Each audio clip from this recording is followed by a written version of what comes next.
जय श्री हरि विष्णु भक्तों, आज हम आपको कार्तिक मास के अध्याय 2 की पावन कथा सुनाने जा रहे हैं। ये कथा श्री हरि विष्णु और देवर्षि नारद के बीच हुए अद्भुत संवाद पर आधारित है। भक्तों, जो भी इस कथा को श्रद्धा से सुनता है उसके जीवन से पाप, दोष और दुर्भाग्य सदा के लिए दूर हो जाते हैं। कार्तिक मास स्वयं भगवान विष्णु को अत्यंत प्रिय है और इस महीने में की गई आराधना, दीपदान, तुलसी पूजन और हरिनाम संकीर्तन से समस्त पापों का क्षय हो जाता है। अतः आप सब मन, वचन और कर्म से एकाग्र होकर श्रीहरि के इस महिमा में अध्याय को सुने ताकि श्री विष्णु की कृपा सदा आपके जीवन में बनी रहे। एक बार की बात है, नारद मुनि वैकुंठ धाम पधारे। वहां उन्होंने भगवान श्रीहरि विष्णु को शेषनाग की शैया पर विश्राम करते हुए देखा। चारों ओर दिव्यता का अद्भुत प्रकाश फैला हुआ था। देवी लक्ष्मी स्वयं चरणों की सेवा कर रही थी और वैकुंठ का प्रत्येक कण विष्णुमय प्रतीत हो रहा था।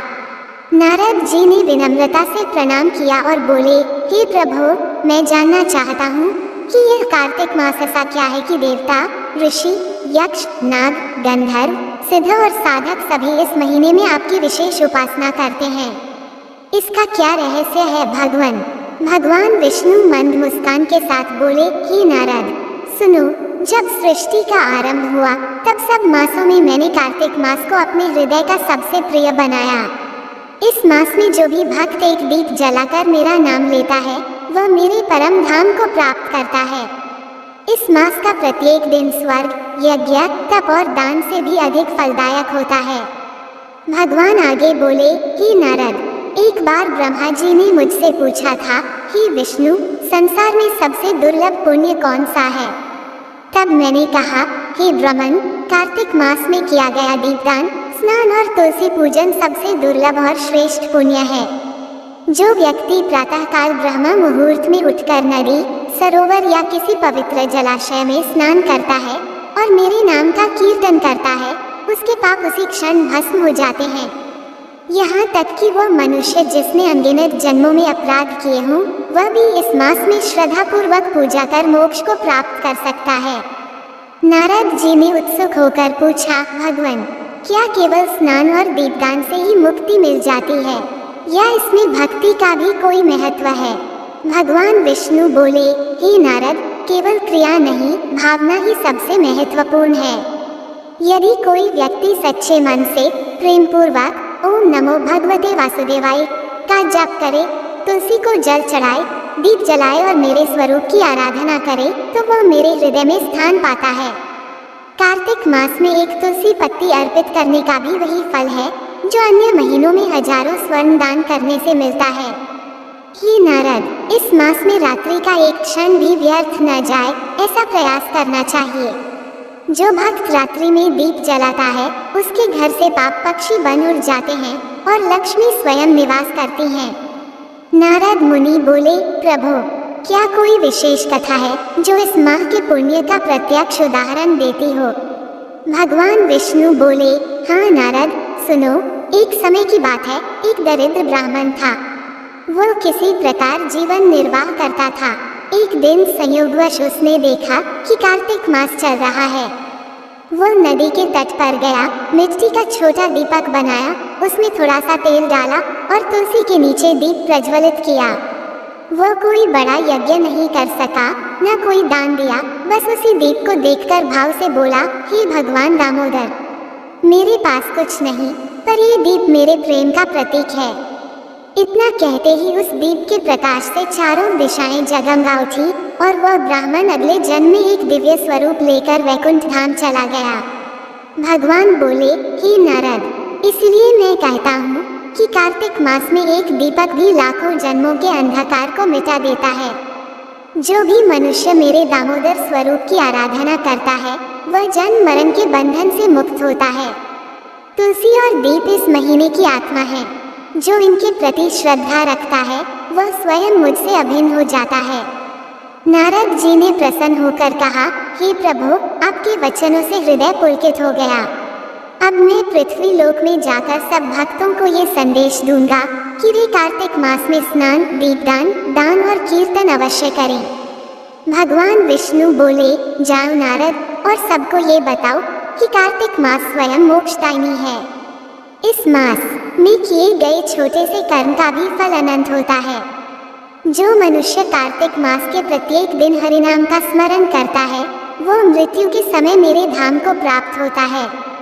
इस प्रकार कार्तिक माह का दूसरा अध्याय समाप्त होता है, जिसमें भगवान विष्णु ने स्वयं कार्तिक मास का रहस्य उजागर किया और नारद मुनि ने यह वचन लिया कि वे पृथ्वी लोक में इसका प्रचार करेंगे। भक्तों, कार्तिक मास में प्रातः स्नान, दीपदान और तुलसी पूजन का अनंत फल है। केवल कर्म नहीं, भावना ही पूजा का सार है। भगवान दामोदर की उपासना सबसे श्रेष्ठ है। एक दीपक भी जीवन के अंधकार को हर लेता है। कार्तिक मास स्वयं मोक्षदायिनी और भगवान विष्णु को अत्यंत प्रिय है। जय श्री दामोदर, जय श्री हरि विष्णु, जय तुलसी माता की। भक्तों, आज हम आपको कार्तिक मास से जुड़ी एक अत्यंत चमत्कारी और प्रेरणादायक कथा सुनाने जा रहे हैं। ये कथा इस बात का प्रत्यक्ष प्रमाण है कि भगवान श्री कृष्ण अपने भक्तों की भक्ति को कभी व्यर्थ नहीं जाने देते। कार्तिक मास में की गई छोटी सी साधना, दीपदान या व्रत का भी इतना बड़ा प्रभाव होता है कि वह जन्मों के कर्मों को बदल देता है। तो आइए श्रद्धापूर्वक सुनिए ये दिव्य कथा। एक छोटे से गांव में एक बहुत वृद्ध बुढ़िया रहती थी। उसका कोई सहारा नहीं था, न कोई संतान, न परिवार। फिर भी वह अत्यंत श्रद्धा और प्रेम से कार्तिक मास का व्रत रखा करती थी। वह नित्य प्रातः स्नान कर भगवान श्री कृष्ण का नाम जपती और सायंकाल दीपक जलाकर पूजा करती। कहते हैं कि उसके व्रत खोलने के समय स्वयं भगवान श्री कृष्ण अदृश्य रूप में आते थे और उसके लिए एक कटोरे में खिचड़ी रख जाते थे। वह बुढ़िया प्रेम पूर्वक भगवान का नाम लेकर वही खिचड़ी खाती और प्रभु को धन्यवाद देती। उस बुढ़िया के पड़ोस में एक और औरत रहती थी। वो हर दिन ये देखकर ईर्ष्या करती कि इसका कोई नहीं है, न परिवार, न धन, फिर भी इसे प्रतिदिन खाने के लिए खिचड़ी मिल जाती है। उसके मन में द्वेष उत्पन्न हो गया। एक दिन ऐसा संयोग हुआ कि बुढ़िया कार्तिक मास का पवित्र स्नान करने गंगा जी गई। तभी भगवान श्री कृष्ण ने उसकी भक्ति से प्रसन्न होकर उसके घर आकर फिर से खिचड़ी का कटोरा रख दिया और अदृश्य हो गए। पड़ोसन ने ये देखा कि बुढ़िया घर पर नहीं है और कटोरे में गरम खिचड़ी रखी हुई है। लोभ और ईर्ष्या में उसने वह कटोरा उठाया और घर के पिछवाड़े जाकर जमीन पर फेंक दिया। थोड़ी देर बाद बुढ़िया स्नान करके घर लौटी तो देखा कि उसका प्रिय खिचड़ी का कटोरा वहाँ नहीं है। वो बहुत दुखी होकर इधर उधर देखने लगी और रुआंसी होकर बार बार कहने लगी, कहाँ गई मेरी खिचड़ी, कहाँ गया मेरा कटोरा। वह भूखी ही रह गई, किंतु उसका विश्वास अटूट था कि भगवान अवश्य जानेंगे कि क्या हुआ है। उधर जहाँ पड़ोसन ने खिचड़ी फेंकी थी वहाँ कुछ दिनों बाद एक सुंदर पौधा उगाया। उस पौधे पर 2 मनोहर फूल खिले। वे फूल इतने सुगंधित और अद्भुत थे कि लोग उन्हें देखकर चकित रह जाते। एक दिन संयोगवश राजा अपने सैनिकों के साथ उसी मार्ग से निकले।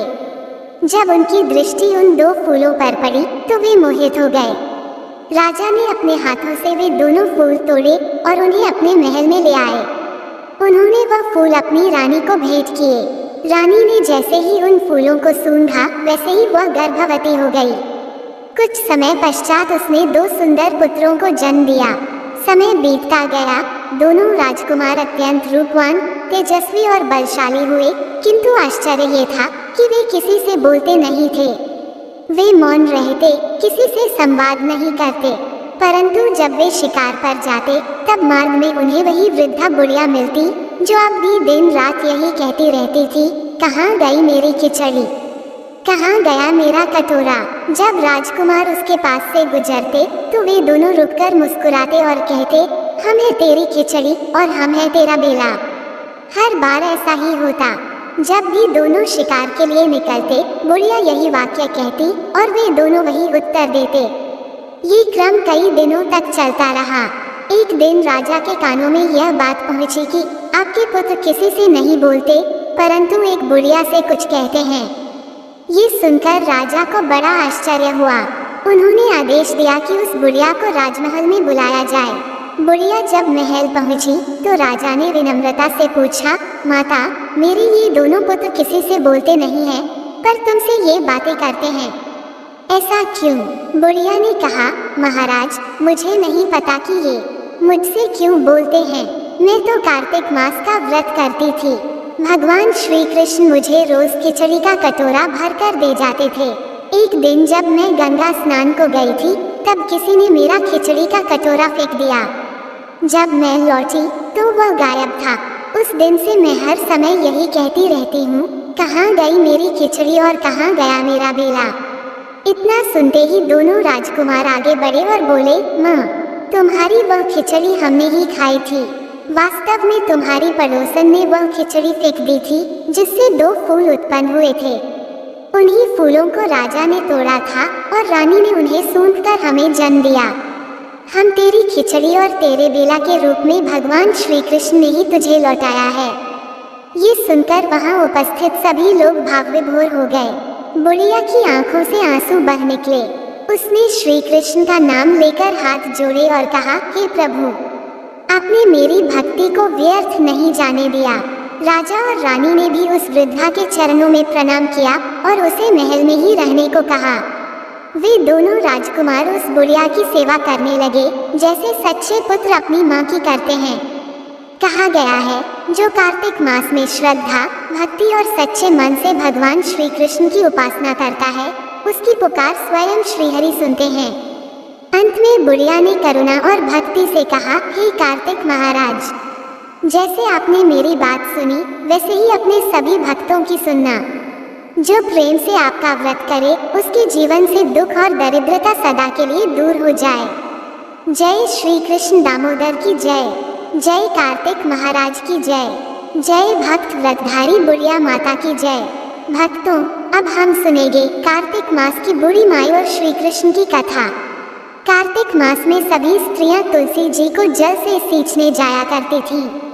एक बूढ़ी माई भी थी जो प्रतिदिन तुलसी माता को जल देती और प्रार्थना करती, हे तुलसी माता, सत्य की दाता, मुझे बहू दे, पीली रंग की धोती दे, मीठा ग्रास दे, वैकुंठ में वास दे, चंदन का काट दे, अच्छा राज दे, खाने को दाल भात दे और 11 के दिन श्री कृष्ण का कंधा दे। तुलसी माता उसकी बातें सुन सुनकर मुरझाने लगी। भगवान श्री कृष्ण ने पूछा, हे तुलसी, तुम सूख क्यों रही हो? तुलसी माता बोली, प्रभु, एक बूढ़ी माई आती है और ऐसी ऐसी बातें कहकर चली जाती है। मैं सब वर दे सकती हूँ, पर श्री कृष्ण का कंधा कहाँ से दूँ? भगवान मुस्कुराए और बोले, जब वह मरेगी तो मैं स्वयं उसे कंधा देने आऊँगा। कुछ दिनों बाद बूढ़ी माई का निधन हुआ। जब गांव वाले उसकी अर्थी उठाने लगे तो वह बहुत भारी हो गई। सब हैरान थे। तभी एक वृद्ध ब्राह्मण स्वयं श्री कृष्ण वहां आए और बोले, मुझे इसके कान में कुछ कह लेने दो। उन्होंने धीरे से कहा, माई, तू अपने मन की कर ले, पीताम्बर की धोती ले, मीठा ग्रास ले, वैकुंठ में वास ले, चंदन का काट ले, दाल भात का जीवन ले और ले श्री कृष्ण का कंधा भी ले। इतना सुनते ही बूढ़ी माई की देह हल्की हो गई और स्वयं श्री कृष्ण ने अपने कंधे पर उसकी अर्थी उठाई। उसे मोक्ष मिला और वह वैकुंठ चली गई। सभी प्रेम से बोलिए, तुलसी माता की जय, श्री कृष्ण भगवान की जय, कार्तिक मास की जय। अब सुनिए कार्तिक मास की बूढ़ी माई, बहू और पुष्कर स्नान की कथा। एक बार एक बूढ़ी माई थी जो चातुर्मास में पुष्कर स्नान करती थी। उसका एक बेटा और बहू थी। जब चातुर्मास आया तो पुत्र ने माता को पहुंचाने का निश्चय किया। सास ने बहू से कहा, रास्ते के लिए फलाहार बना दो। बहू ने क्रोधावश जमीन की पपड़ी खुरच कर डिब्बे में बांध दी। मार्ग में पुत्र ने कहा, माँ, फलाहार कर लो।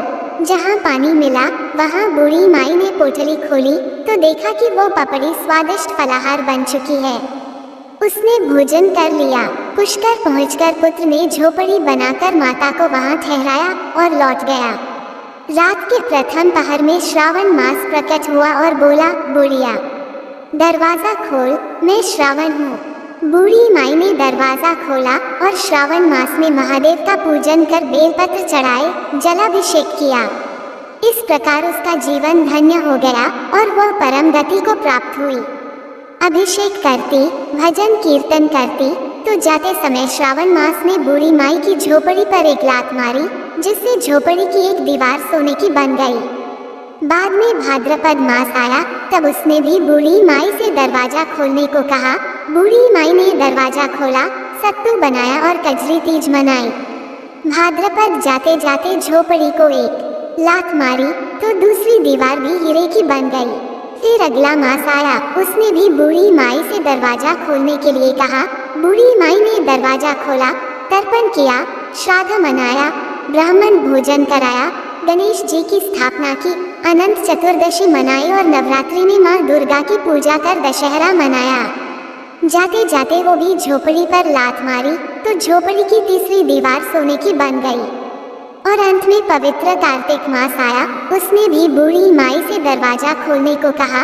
बूढ़ी माई ने श्रद्धा से कार्तिक स्नान, भजन, पूजन और व्रत किया। दीपावली, गोवर्धन पूजा, भाई दूज और आंवला नवमी मनाई। कार्तिक मास जाते जाते लात मारी और इस बार पूरी झोपड़ी सोने की बन गई। अब बूढ़ी माई खूब दान धर्म करती और भगवान का भजन करती। चातुर्मास पूरा होने पर जब बेटा अपनी माँ को लेने पुष्कर आया, तो उन्होंने माँ और झोपड़ी को पहचान ही नहीं पाया। आसपास वालों से हाल पूछा तो उन्होंने सारी कहानी सुनाई। ये सुनकर बेटा माँ के पैरों में गिरकर बोला, माँ घर चलो, और सारा सामान गाड़ी में भरकर माँ को अपने साथ लाया। सास के ठाठ बात देखकर बहू को जलन हुई, तब उसने भी अपनी माँ को 4 मास पुष्कर स्नान के लिए छोड़कर आने को कहा। श्रावण, भादो और कार्तिक सभी मास आए, लेकिन बहू की माँ कुछ भी नहीं करती थी। वह दिन भर खाती और सोती थी। चातुर्मास जाते जाते झोपड़ी पर लात मारी, झोपड़ी गिर गई और बहू की माँ गधे की योनि में चली गई। 4 मास बाद जमाई जब सास को लेने पुष्कर गया, तो ना सास दिखाई दी, ना झोपड़ी। आसपास वालों से पूछने पर पता चला कि सास धर्म कर्म नहीं करती थी, केवल खाती और सोती थी, इसलिए गधी बन गई। जब जमाई ने सास को देखा तो वह धेचू धेचू करती सामने आई। तब जमाई ने सास को गाड़ी के पीछे बांधकर घर लाया। पत्नी ने पूछा, मेरी माँ कहाँ है और गधे को पीछे क्यों बांध कर लाए हो? जमाई बोला, तुम्हारी माँ गाड़ी के पीछे बंधी है, जैसी करनी वैसी भरनी। तुमने माँ को फलाहार की जगह जमीन की पपड़ी उखाड़ दी थी और वह भी फलाहार बन गई। पत्नी बोली, ब्राह्मण के पास चलकर पूछते हैं कि माँ मनुष्य योनि में वापस कैसे आएगी। दोनों पतिप्रव्रत ब्राह्मण के पास गए, सारा हाल सुनाया। ब्राह्मण बोले, जब सास स्नान करे उस पानी से अपनी माँ को स्नान करा देना, गधी से मुक्ति मिल जाएगी। बहू ने वैसा ही किया और माँ मनुष्य योनि में आई। हे राधा दामोदर भगवान, जैसे आपने लड़के की माँ को सब कुछ दिया, वैसे ही हमें भी दें। सभी प्रेम से बोलिए, कार्तिक मास के स्नान की जय। अब सुनिए कार्तिक मास की ब्राह्मण दंपत्ति और उनकी बहू की कहानी। नगर में एक ब्राह्मण दंपत्ति रहते थे। वे रोज 7 कोस दूर गंगा स्नान जाते थे। ब्राह्मणी थक जाती थी और कहती, काश हमारे भी एक बेटा होता। बहू आती, भोजन बनाती और घर का काम करती। ब्राह्मण देवता बोले, ठीक है, आज मैं तुम्हारे लिए बहू ला देता हूँ। ब्राह्मणी बोली, कैसे? ब्राह्मण ने कहा, पोटली में आटा डालो, मोहरे रख दो। ब्राह्मणी ने पोटली दी, देवता चले गए। नदी किनारे सुंदर लड़कियां खेल रही थी। उनमें एक लड़की कहती, मैं अपना घर नहीं तोड़ूंगी, मुझे रहना है। ब्राह्मण देवता ने सोचा, यही बहू बनेगी। लड़की की माँ से पूछा, आटा छानकर रोटियां बना देंगी? माँ ने कहा, ठीक है। जब आटा छाना, मोहरे निकले। ब्राह्मण ने कहा, अगर तुम चाहो तो खांड कटोरे से विवाह कर अपनी बेटी को मैं लाऊंगा। माँ ने सहमति दी। ब्राह्मणी दरवाजा खोली, बहू खड़ी मिली, आदर सत्कार से घर में लाई। अब ब्राह्मण और ब्राह्मणी स्नान करने जाएं। बहू घर का सारा काम कर भोजन तैयार रखती, कपड़े धोती और पैर दबाती। समय बीता। ब्राह्मणी ने कहा, बहू, चूल्हे की आग कभी बुझने मत देना और मटके का पानी खत्म मत होने देना। एक दिन आग बुझ गई। बहू पड़ोसन के पास गई, आग मांगी। पड़ोसन ने चालाकी से सिखाया, रोटियां जली फूकी और दाल बिना नमक बनाना, खीर दाल के चमचे बदल देना। बहू ने वैसा ही किया। सास ससुर आए, रोटियां जली फूंकी और दाल बिना नमक की। सास बोली, क्यों? बहू बोली, एक दिन ऐसा खाना खा लोगे तो कुछ बिगड़ नहीं जाएगा। पड़ोसन की सीख के अनुसार बहू सातों कोठों की चाबी मांगकर तैयार रही। जब ब्राह्मण दंपत्ति स्नान गए, बहू दरवाजा खोली। सातवें कोठे में शिव जी, माता पार्वती, गणेश जी, लक्ष्मी माता, पीपल पथवारी, कार्तिक ठाकुर, तुलसी, गंगा यमुना और 33 कोटि देवी देवता विराजमान थे और एक लड़का चंदन की चौकी पर माला जप रहा था। बहू ने पूछा, तुम कौन हो? लड़का बोला, मैं तेरा पति हूँ, दरवाजा बंद कर दो, माता पिता आने पर खोलना। बहू प्रसन्न हुई, श्रृंगार किया और सास ससुर का आदर सत्कार किया। स्नान पर जाने पर बहू घर का सारा काम, भोजन और कपड़े धुलना करती, पैर दबाती और कहती, माँ जी, गंगा यमुना घर पर भी बहती है, अब मैं दिखाती हूँ। जब बहू ने सातवां कोठा खोला, वहाँ शिव जी, पार्वती जी, गणेश जी, लक्ष्मी जी, पीपल पथवारी, कार्तिक के ठाकुर, राय दामोदर, तुलसी जी का बीरवा और गंगा यमुना बह रही थी। 33 कोटि देवी देवता विराजमान थे। चौकी पर बैठा एक लड़का माला जप रहा था। माँ ने पूछा, बेटा तू कौन है? लड़का बोला, माँ जी, मैं आपका बेटा हूँ। ब्राह्मणी ने पूछा, कहाँ से आया? लड़के ने कहा, कार्तिक देवता ने भेजा है। ब्राह्मणी ने विद्वान पंडितों से सलाह ली। पंडितों ने कहा कि बहू और ब्राह्मणी अलग अलग खड़ी हों। ब्राह्मणी चमड़े की अंगिया पहने और छाती से दूध की धार बहाकर बेटे की दाढ़ी भीग जाए। ऐसा हुआ और पवन पानी से गठजोड़ बन गया।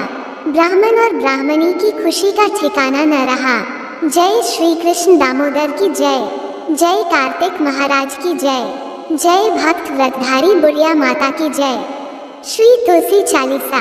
जय जय तुलसी माता, सुख संपत्ति दाता, भवसागर की नाव तू, मोक्ष प्रदाता। जय तुलसी महारानी, पाप तिमिर नशवानी। हरि चरण कमल प्रिय, तू शुभ गुण खानी। हरि की अति प्रिय सेवा, हरि तुलसी संगठानी। तू विराजत द्वारिका में, लक्ष्मी तुलसी मानी।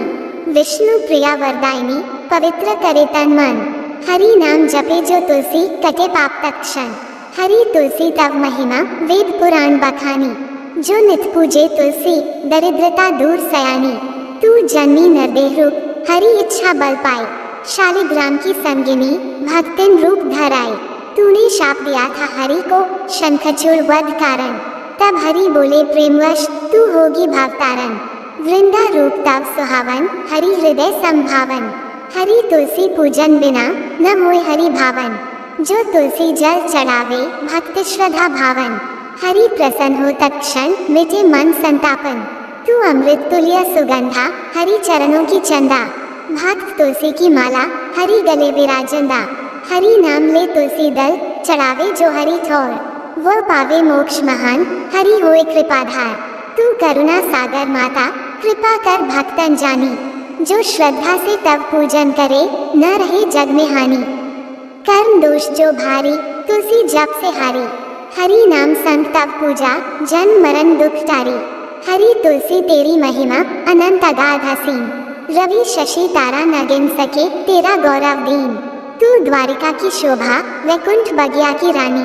हरि हृदय की तू अधीशा, भक्तन की तू प्राणी। सुख संपत्ति तू ही देती, संकट हरण कराती। हरि के दरबार में तू दया रूप बन जाती। जो तुलसी के निकट दीपक जलावे, हरि नाम सुमिरन लावे। उसका हर संकट मिट जाए, लक्ष्मी स्थिर घर पावे। तू गंध सुगंधित मंगलकारी, पवित्र करे संसारी। भक्त तेरे दर्शन पावे, कटे भवसागर भारी। जो तुलसी की परिक्रमा करे नित्य आनंद, वो पावे अखंड सुख, हरि कृपा अनंत। हरि तुलसी के बिना जग सूना जैसे बाग। हरि पूजा अधूरी रहे, तुलसी बिन अभाग। जो तुलसी जल दे नित, करे प्रेमा भक्ति। हरि कृपा तब घर बसे, मिटे कला अनक्ति। विष्णु तुलसी एक प्राण, एक प्रेम स्वरूप। हरि बिना तुलसी न चले, तुलसी बिना हरि रूप। भक्त तुलसी की माला धारे, हरि नाम नित उचारे। मुक्ति द्वार तब खुले, भवसागर से उतारे। हरि तुलसी आरती जो गावे, तब नाम गुण गावे। उसके जन्म जन्म के दोष तुलसी माता हरि लावे।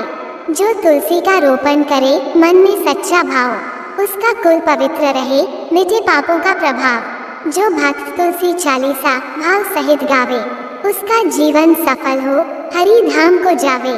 तू शीतलता की दाता प्रेम भक्ति की मूरत, हरि तुलसी एक प्राण भक्तन की तू धुरत।